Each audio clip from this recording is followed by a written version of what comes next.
Karena kita butuh cairannya 50 cc, bahkan bisa lebih dari 50 cc cairannya. Jadi kalau cairannya cuma segini kayaknya nggak masuk ya. 50 cc nya.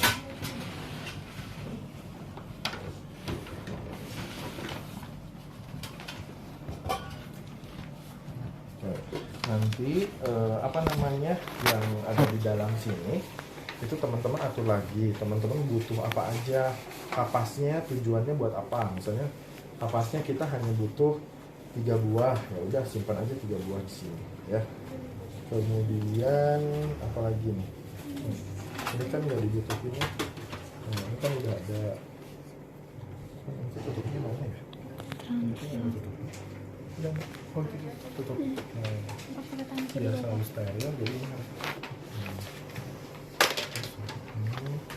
kita yang nggak butuhkan misalnya dengan sedikit aja ya. Jadi biasakan efektif. Jadi nanti teman-teman nggak apa namanya nggak bikin bangkrut rumah sakit. Kalau segala dibawa gitu ya. Bisa. Ini juga nggak usah. Rasa juga kayaknya cuma satu.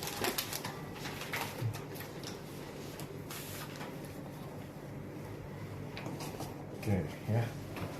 Nah sekarang kita akan melakukan irigasi telinga sama perawatan telinga untuk membersihkan kotoran atau benda asing yang ada pada telinga. Diagnosanya ada nyeri akut, kemudian gangguan rasa nyaman, ya, kemudian resiko infeksi, dan yang terakhir kalau di di telinga itu ada gangguan komunikasi verbal.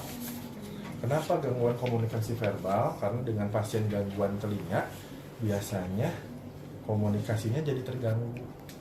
Ngomong A jadi yang didengar jadi B.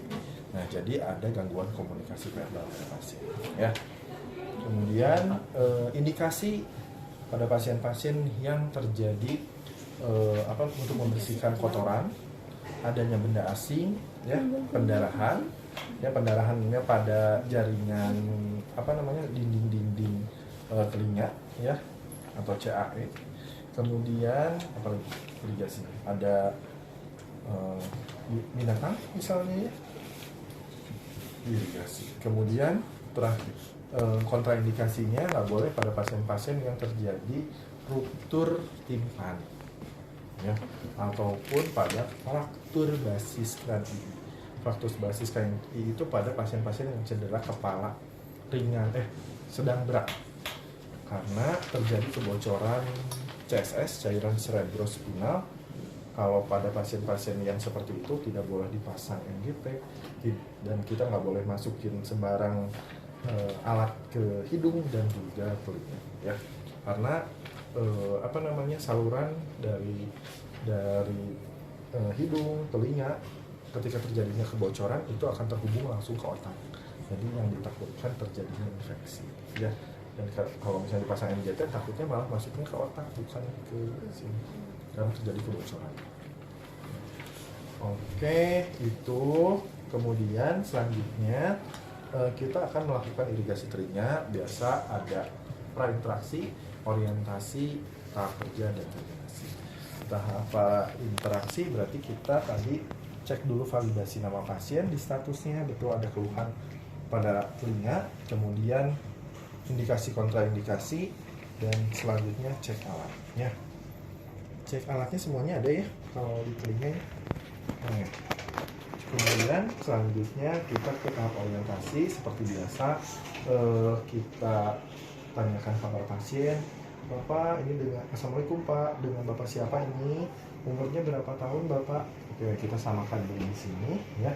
Kemudian jelaskan prosedur dan tujuan dengan nama kita. Nama saya Alvin Pak, saya merupakan perawat dari IMSA. Gimana Bapak kabarnya? Nah, kemarin waktu OSCE misalnya ya, mau ke saya? Bapak di sini di Osia 5. Kenapa? Enggak, yang kontrak ke saya juga di Osia 5 katanya. Oh gitu, walah. Oh, Berarti siapa? Saya juga nggak tahu. Aduh, lupa saya.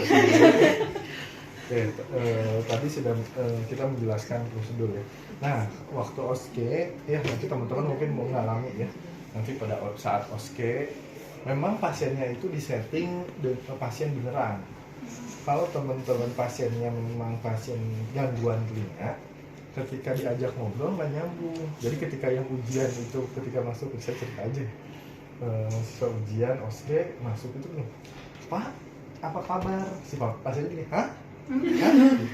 Pak, apa kabar sekarang? Namanya siapa? Cerah gitu ya pasiennya. Langsung yang ya karena memang pasiennya itu biasanya kita pakai pasien sarjana yang ujiannya profesi atau sarjana tingkat akhir. Ya balik atau jadi pasien teh. Ya padahal kan memang skenario-nya pasiennya itu gangguan telinga jadi harus seperti itu. Nah apa cara gitu. Nah kalau misalnya dideketin, Pak namanya siapa? Nah dia baru jawab, nama saya ini gitu ya. Jadi kalau teman-teman juga nanti kalau misalnya, Pak namanya siapa, pasiennya diam aja gitu ya. Nah coba, takutnya pasiennya memang ada gangguan telinga, apalagi pasien-pasien dengan gangguan persepsi sensori ya.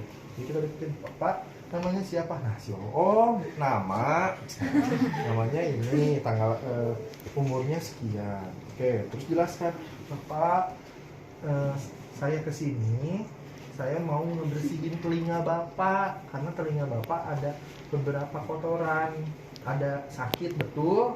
Ya sakit telinga saya. Nah harus agak keras karena pasien ini gangguan telinga ya. Oke, terus setelah itu baru kita kontrak waktu dengan pasien. Waktunya nggak lama ya, nanti saya bersihin pakai air, nanti mudah-mudahan kotorannya keluar. Nah terus si pasiennya sudah mau, keluarganya sudah mau, baru kita lakukan kontrak waktu ya. Terus kita tutup tirai dan nyalakan lampu. Terus kita cuci tangan ya di wastafel, kemudian balik lagi ke pasien, jangan lupa dikeringkan dan pakai sarung tangan. Pakai sarung tangan dulu.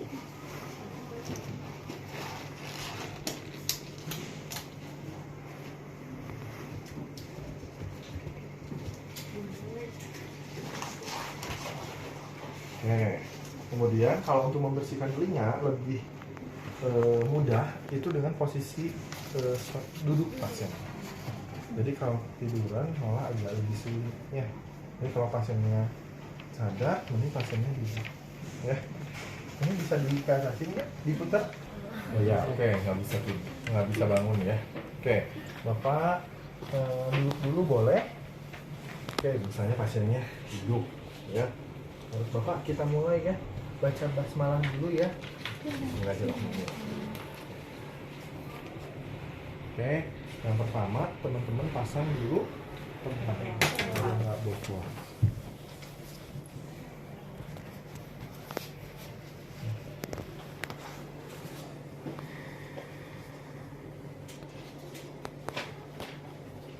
Menutupi dada.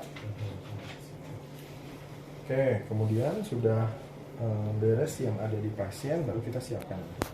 Nah, nanti tulis formnya yang besar ya, jangan form yang kecil.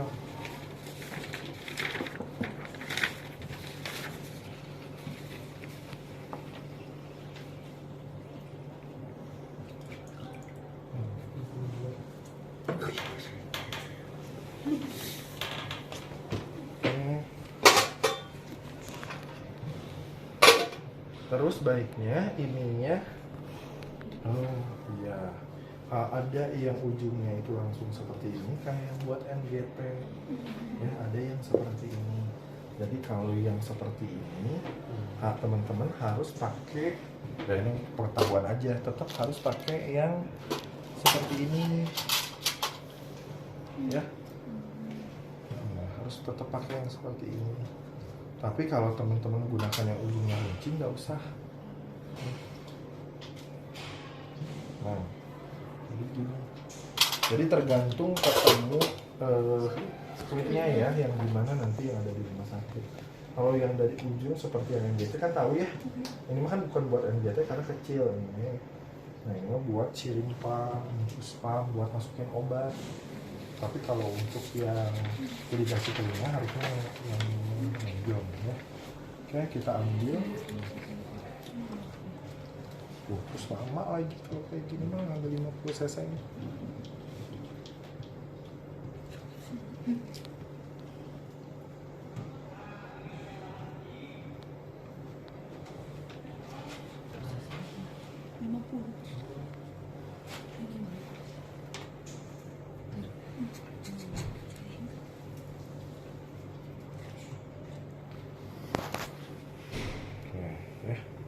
Nah, sudah 50 cc, teman-teman.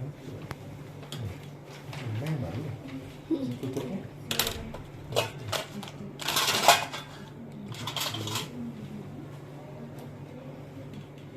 Ini nggak cukup lagi. Nah, terus apa lagi yang kita siapkan?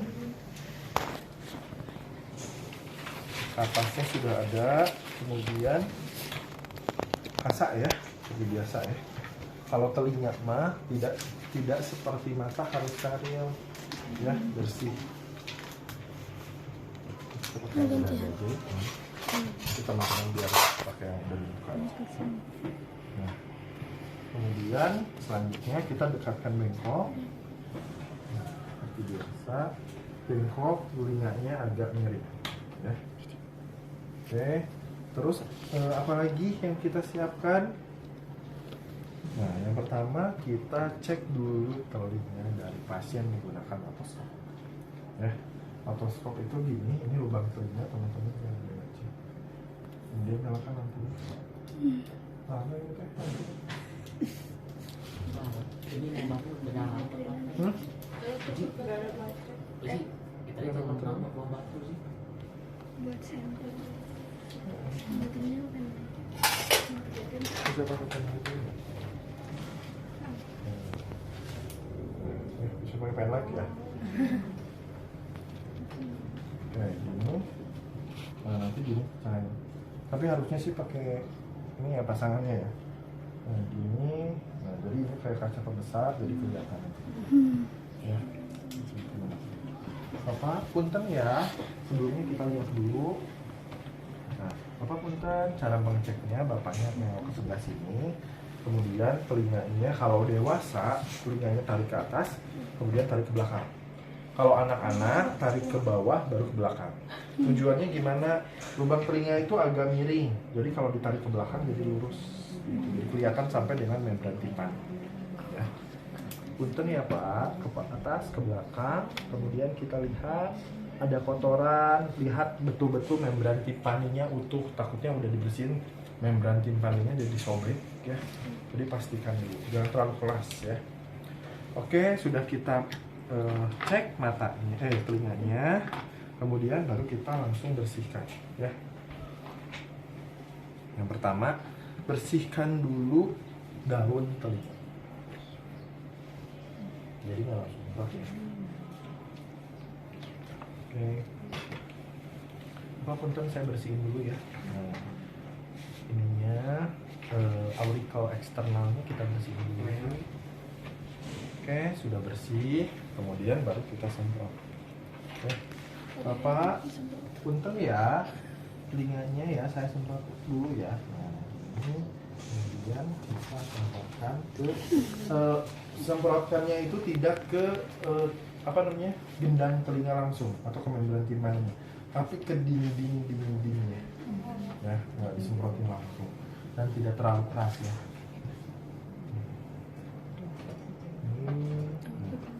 Berarti iya. Sorry, ada yang lupa. Apa yang lupa? Apa? Headlamp ya, kita pakai lampu ya. Harusnya lampunya ini yang portable teman-teman. Jadi kalau misalnya kita pakai yang kayak gini nggak bisa jauh dari colokan. Yang mana ya colokan? Ini ya belum. Kalau nggak sih? Enggak. Coba dulu lah. Terus on off-nya dari mana ini? Nggak ada kotaknya.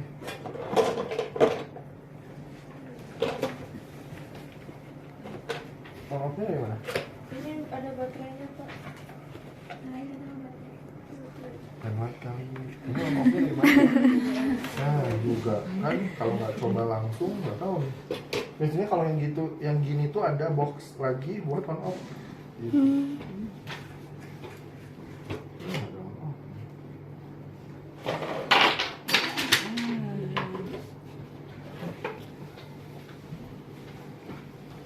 Ini kemana on off-nya ya? Nah, intinya seperti ini, nanti teman-teman tanya dulu ke caranya lainnya gimana. Kalau yang kemarin ada lagi, di sini ada kotak lagi. Nah, di situ ada saklarnya, gitu ya. Kalau yang sekarang yang digunakan di rumah sakit, yaitu ininya yang kayak karet, ya.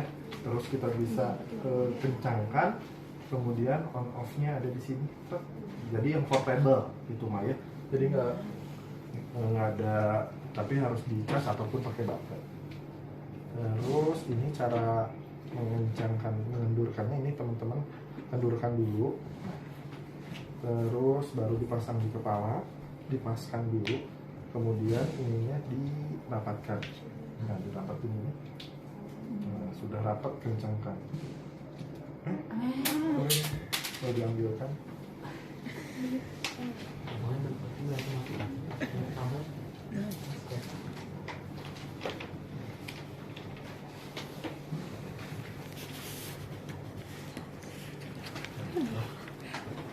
Nah, kencangkannya ke arah sebelah ya. Ini sampai dengan kencang. Nah, terus ini arahkan ke telinga ya, sambil kita membersihkan apa namanya telinganya. Nah, ini kita bersihkan. Ini apa? Ini tangan yang non dominan, ini telinga ya, tadi ke atas ke belakang. Sambil kita lihat mana kotorannya, kemudian kita bersihkan.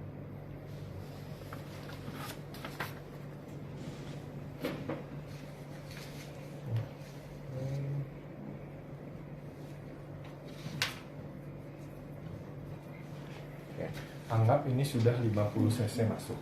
Ternyata ini masih kotor, ya. Kemudian kita ambil lagi 50 cc. Terus kita bersihkan lagi. Pak, gimana kalau misalnya si kotorannya masih keras dan tidak mau keluar?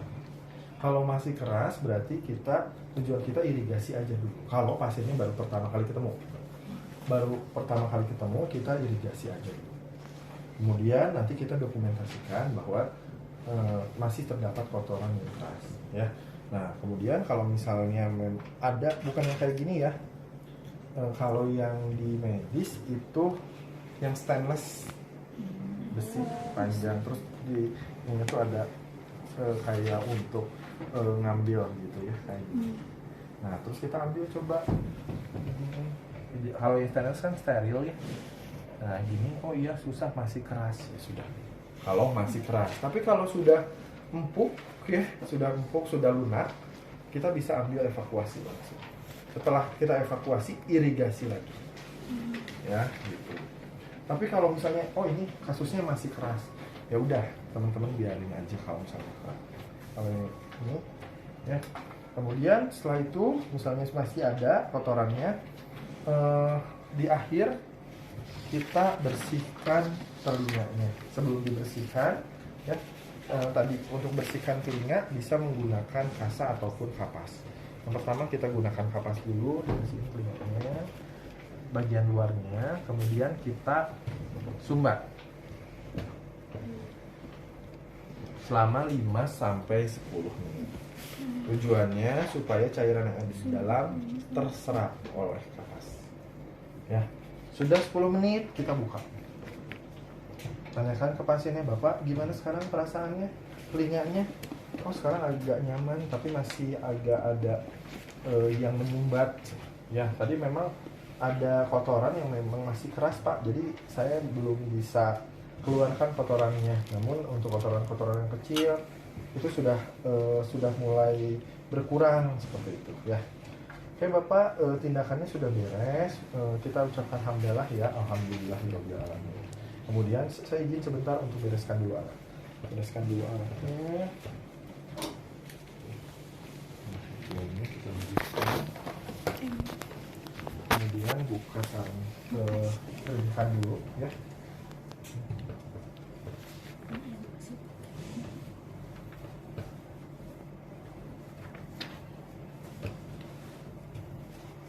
Basah nggak? Oh ini kan nggak basah ya. Jadi harus pakai perlap. Ya. Oke, terus ini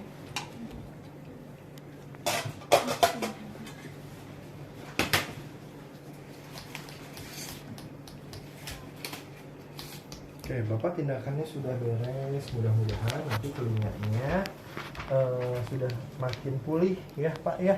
Nah nanti Bapak 3 hari ke depan ya kalau misalnya pasiennya pulang, Bapak selalu teteskan ya dengan ini. Karena kalau misalnya kotorannya keras, kita harus berikan pelunaknya ya. Jadi ketika kotorannya keras itu minimal 3-4 hari selalu diteteskan supaya kotoran yang asalnya keras itu menjadi lunak. Kalau nggak ada boleh pakai minyak jengkol, terus boleh pakai apa lagi ya, pokoknya minyak-minyakan yang nantinya itu bisa melunakkan ya. Yang banyak sering digunakan yaitu minyak jengkol. Terus ada serumen apa namanya tuh ya, kalau misalnya nyebutin merek ya. Nah itu kemudian boleh diteteskan ke pasiennya itu selama 3 hari ya. 3 hari dulu diteteskan, nanti baru ketemu kita lagi. Nah setelah 3 hari kita coba lihat evakuasi, biasanya si serumennya sudah mulai lunak. Ketika diirigasi pun nanti akan ikut keluar ya. Oke. Nah, jadi ke pasiennya Bapak tetap pakai obat ini ya. Nanti minta keluarganya untuk menetesi. Setelah itu saya izin pamit Bapak untuk melanjutkan tindakan yang lain. Kemudian kita salam ke pasien, kemudian cuci tangan, dokumentasi. Apa yang didokumentasikan? Keadaan telinga. Ya, keadaan telinganya gimana? Tadi ternyata masih ada kotoran telinga atau serumen yang keras ya di dalamnya. Kita dokumentasikan. Pasien sudah diberikan intervensi pelunak serumen. Itu tindakan keperawatan. Teman-teman boleh melakukan. Ya. Kemudian 3 hari lagi selama 3 kali 24 jam pasien dievaluasi. Nanti silakan teman-teman evakuasi. Nah, ketika 3 hari datang lagi, kita lihat lagi pakai otoskop. Oh, sudah mulai lunak nih pasiennya. Kemudian boleh dievakuasi. Gitu ya. Kemudian teman-teman irigasi dulu, kemudian evakuasi kalau memang sudah lunak. Waktu itu saya juga pernah anak saya yang besar, umur baru 3 tahun, ya. Itu pas mamanya bilang waktu tidur teh, ini kayaknya ada kotoran. Saya lihat, oh iya kayaknya ini kotoran telinga. Pas saya mau ambil, karena kalau pakai cotton bud itu makin ke dalam. Ya, kalau pakai cotton bud makin ke dalam. Jadi saya coba pakai yang kayak gini. Mana tadi? Nah, yang kayak gini nih. Yang kayak gini. Ya. Coba pas dilihat keras. Waktu dia lagi tidur tuh, oh keras. Ya, pas digini-gini susah juga. Kemudian beli untuk tetes pelunak kotoran dulu, diberikan selama 3 hari. Pas sudah 3 hari irigasi dulu, udah irigasi. Kemudian memang harusnya kemarin itu saya cuma 3 hari atau 2 hari, jadi si kotorannya itu masih agak keras, tapi berhasil dievakuasi agak di ini. Kemudian kalau memang belum terlalu lunak, dia itu akan si kulitnya itu akan terbawa, kulit telinganya itu, jadi akan menyebabkan iritasi. Tapi kalau udah betul-betul lunak, dia akan coplok dengan sendirinya gitu.